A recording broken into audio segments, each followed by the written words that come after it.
Napakape ako sa wala sa oras. Antes na hindi ako nagkakape sa hapon eh.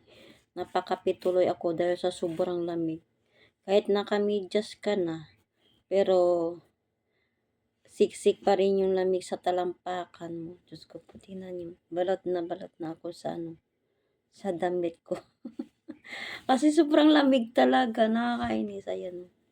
Naka-jacket, ay naka-long sleeve pa naman ako dito sa loob. Tapos may jacket ka pa ulit. O, diba? Tapos naka-medyas ka pa. Pero siksik pa rin yung lamig sa loob ng paa mo sa talampakan. Oh my God.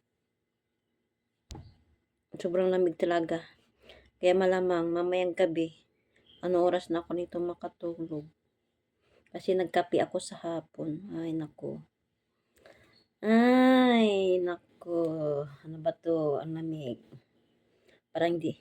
Parang akala mo baguhan sa Taiwan eh.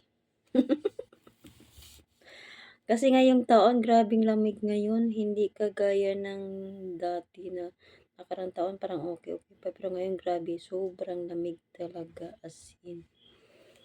Ay, lamig. Ay, walang mayakap. Kaya nilalangin. Joke lang.